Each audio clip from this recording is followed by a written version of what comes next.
안녕하세요. 경제적 자유를 꿈꾸는 삼전장기투자라는 삼전불패입니다. 삼전불패 가족 여러분, 오늘 이번 시간 벌써 두 번째 시간이 되겠는데요.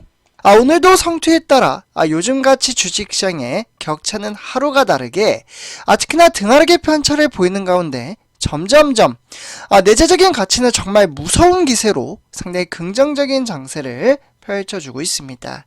하지만 주식시장은 이러한 것들이 바로바로 반영이 되지 않기 때문에 일반 개미 투자자, 즉 저도 우리 3년 목표 가족분들과 마찬가지로 일반 개미 투자자입니다. 이러한 증시의 형태에 따라 저는 항상 이렇게 말씀을 드립니다. 답답한 주식시장이지만 저는 항상 미래 전망치를 바라보고 플랜이 바로 우리나라 말로는 계획이죠. 저는 그냥 무계획으로 주식 투자를 한 적이 단 한 번도 없습니다. 무턱대고 삼성전자가 우리나라 시가총액 1위이기 때문에 무조건 상승을 하겠지, 이러한 생각을 가지고 주식 투자를 하는 것은 아님을 말씀을 드릴 수가 있겠습니다. 그러면 삼성전자에 무슨 이유로 주식 투자를 하느냐?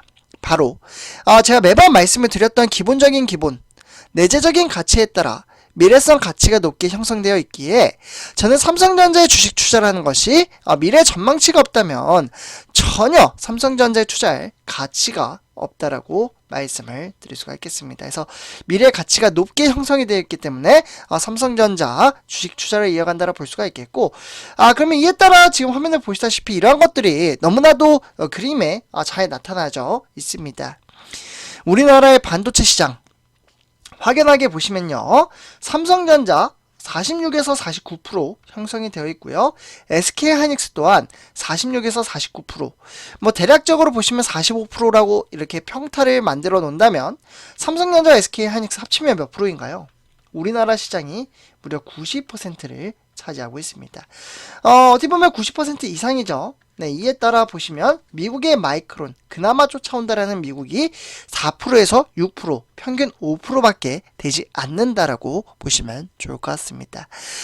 그만큼 미래 전망치가 높게 형성되어 있기에 특히나 앞으로 인간 대신 일을 할 수 있는 로봇, 산업화, 그리고 자동화 시스템인 인공지능.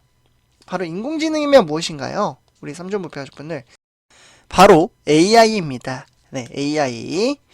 정말 4차 산업시대에서는 없을 수 없는 바로 시스템이라 볼 수가 있겠고, 특히나 이 4차 산업시대의 맞이함에 따라 특히나 고대역폭 메모리, HBM이죠. 요 HBM이 차세대 메모리 반도체 최대 격전지로 떠오른 가운데 SK하이닉스가 독점한 엔비디아 물량을 두고 특히나 삼성전자와 마이크론에 빼앗긴 경쟁이 달아오고 있는 만큼 어떻게 보면 SK하이닉스에는 엔비디아 4세대 HBM이 현재 독점을 하고 있지만 삼성전자와 선의의 경쟁을 펼치고 있는 그러한 기술력에 따라 바로 그 중심에는 이재용 회장이 있다라고 보시면 좋을 것 같습니다. 이에 따라서 삼성전자는 앞으로 5세대에 이어 6세대 HBM4 개발과 고객사 확보로 SK하이닉스를 따라잡겠다라는 그러한 반전을 노린다라는 계획을 현재 가지고 있습니다. 그래서 가장 중요한 고객사, 방금 말씀드렸다시피 바로 엔비디아의 회사를 누가 먼저 선점을 하느냐에 따라서 향방이 달라진다라 볼 수가 있겠고, 실로 삼성전자는 내달 검증 결과에 따라 이 엔비디아와 계약을 체결할 수 있을 것으로 보여지고 있습니다. 그래서 어느 정도는 단락이 삼성전자 쪽으로 좀 치우치고 있다. 그러나 미래에 대한 부분은 맞출 수 없기 때문에 이러한 부분은 그냥 참고 정도로만 팁으로 알고 계시면 좋을 것 같고요. 결국 고수익성 때문에 이 엔비디아는 향후 메모리 반도체 업계의 게임 체인저로 꼽히고 있습니다.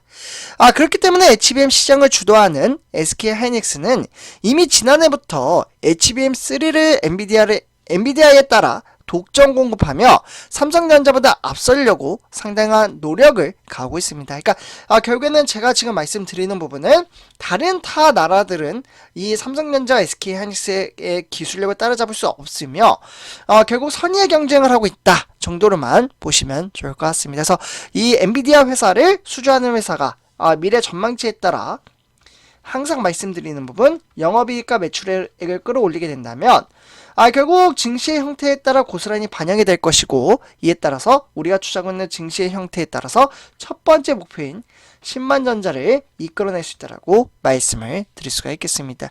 그래서 미래에 대한 전망치는 그 누구도 맞출 수 없다.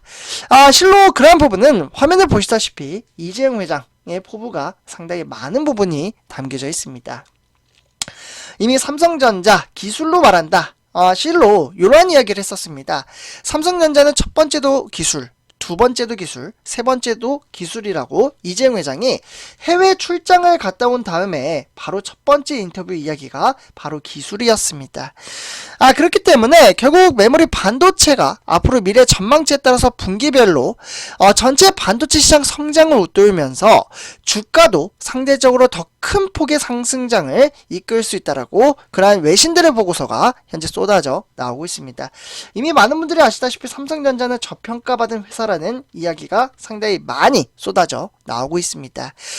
그만큼 결국 내년에는 다시 20%를 회복할 것이라는 전망치도 쏟아져 나오고 있는 만큼 그만큼 이제 수요가 좀 눌려 있었던 IT 세트에 따르는 재고 부담도 해소가 되면 국면에 진입한다고 볼 수가 있겠고, 다만 금리 인상의 누적 효과가 시차를 두고 기업들과 개인들에게 영향을 미칠 것으로 상당히 높다라고 보시면 좋을 것 같고요.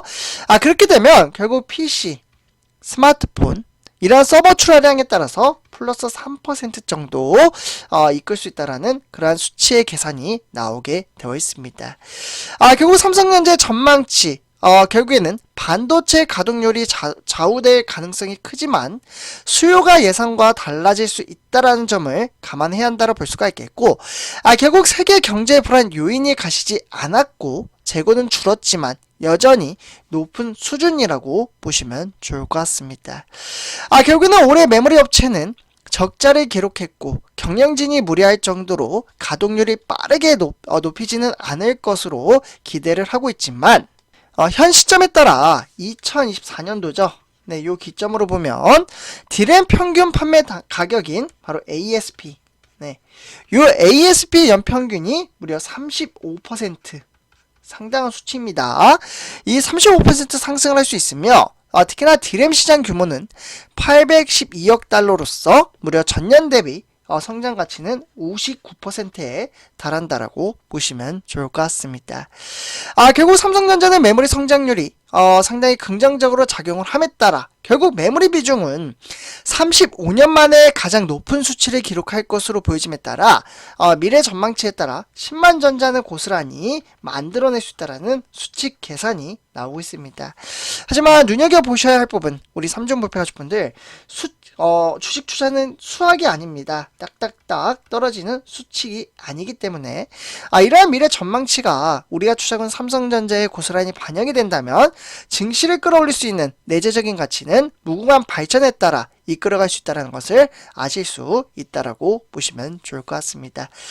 그렇게 주가 하락은 줍줍의 기회이며, 제가 항상 말씀드리는 부분, 한 주를 매수하더라도 조금 더 쌓일 때 그 시점이 바로 지금이라는 말씀을 드리면서 요 방송 여기서 마치도록 하겠습니다. 이번 영상 여기서 마치도록 하면서 제 영상이 도움이 되셨다면 구독과 좋아요 한 번씩 부탁드리고요. 오늘 이번 영상 마치도록 하겠습니다. 감사합니다.